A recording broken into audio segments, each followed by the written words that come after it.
So you were the MUN founder of the gymnasium it started about 15 years ago, if I'm correct. So what inspired you to start MUN at the gymnasium? I was part of the team who started up the IB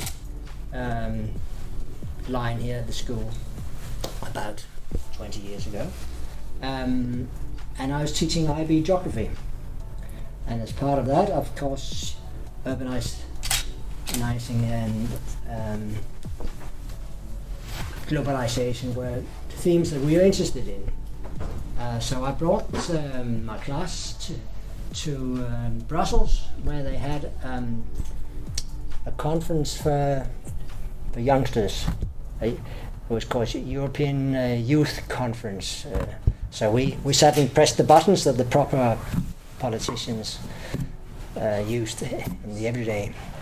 And that was together with my colleague in history, Helge Wilson. And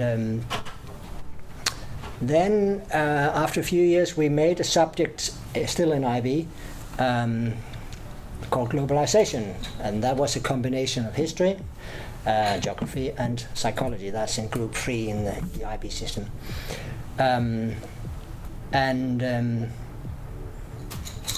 We thought, of course, that we could go to a conference or like the European one we've been to. But then we had an offer from Lübeck, the MUNNY conference, and we went there with 24 students or 24 delegates, and of course we had to prepare. We didn't know much about it then, but we made a club, the MUNNY,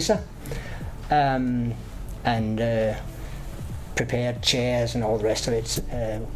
We were not very excellent the first year, but we enjoyed it very much and came home and were invigorated by the joy of debating and being part of the MUA spirit.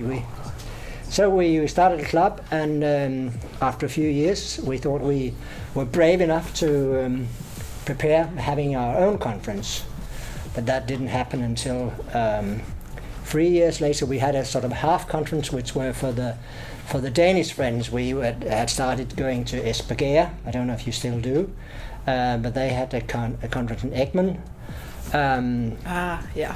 We went there for a great many years and had a collaboration on preparing chairs for conferences and all the rest of it. Yeah. And then finally we came up with our first conference 10 years ago. Yeah. Okay. So what were your intentions when you started MUN? Do you believe that they are like the same today, or have they changed over the years? I came to your opening ceremony, and I had the same feeling, and ambassadors were speaking the same type of, so that hadn't changed. Yeah. And I could see that the delegates were well prepared, and I thought this looked good. This is going to be a good conference. They seem keen, and I think Nyborg is sort of a friendly place to visit. We're not too strict. No. I mean, you can do things at night, so maybe that's part of it. People like going to our conference, I feel. Yeah, definitely. I think Stuart has definitely mentioned that with how we're quite maybe a small conference, but we do the conference very well, and that's why we are so successful. So that also leads me on to my next question with why do you think the conference has been so successful year after year, and why do you think this conference has been going on for so long? Like Stuart's mentioned to me that there are conferences where they end after 2 years because they're not successful. No, I think we were dedicated, and there was a team of students, conference managers, and Secretary General and all the rest of it. They wanted to make good effort when we went to conferences. So one of the things we did was to start up MUNDK, which is Model United Nations of Denmark, which was sort of an umbrella organization which should keep track of having good conferences. So that meant we helped each other starting up new conferences. We went and made chair courses, some of the other places, and they came to us. So after a while, we could really bring chairs to conferences. We didn't just go to conferences, we brought a lot of guys who sat up in the panel. Which means a lot to your own conference, because obviously IB is only 2 years. So if you should pick people and they should be good at whatever student officer job they have, it's not enough to just have 2 conferences. You have to go to other conferences and you have to go there as chairs. So we really aimed at, when we went to conferences, we went and sent a lot of officers and a lot of chairs. So we took part and tried to make a good effort. And of course that continued when we were doing our own. So also, how do you think that the previous conferences, or like the conferences right at the beginning 10 years ago, how do they compare to today's conferences? Have they changed? Are they similar? Well, I stopped here at the gymnasium 3 years ago, so I don't know what's happened since, but from my experience, we got better and better. We're more organized. We really had a book that told us all the details of having a conference, and we kept track of everything, and there were a lot of student guys involved in preparing this, and ad staff and whatever. Everything is so important that you have no accommodation failures or anything. Everything should be well prepared, and I think that happened at least the 7 years that I know about. I can imagine, like there's so much planning that comes involved with the conference, and I can't even imagine how it'd be like doing it the first time without anybody else's help. That's massive. Yeah, it's a huge responsibility. So previously, Danish students have participated in uni more so than today. Do you think there's a reason why less Danish students are participating today? Or the IB students found it much easier.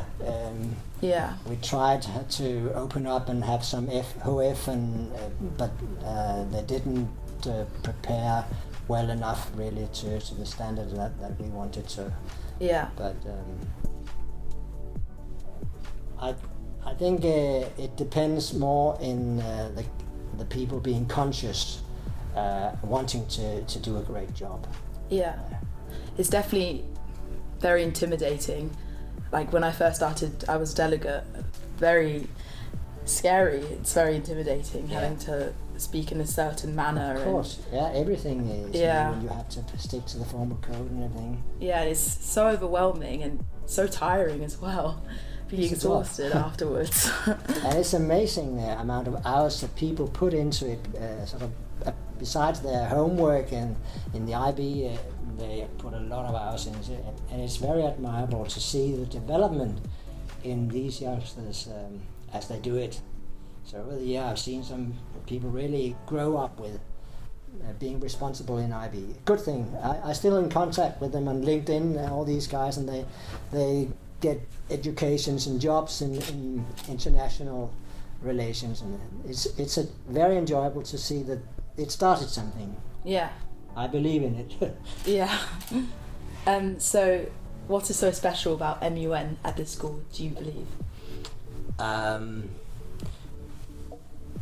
I think as an IB school,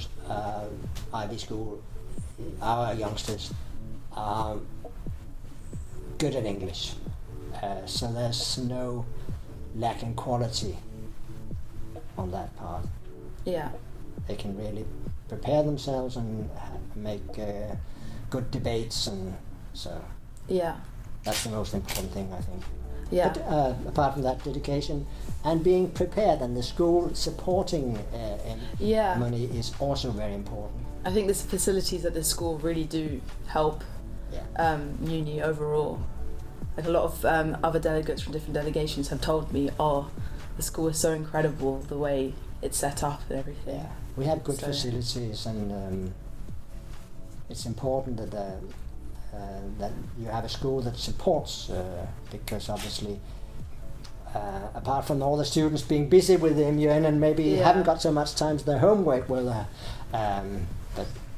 there's an understanding among most of the colleagues, I hope. Thank you very much. Not at all. It's a pleasure.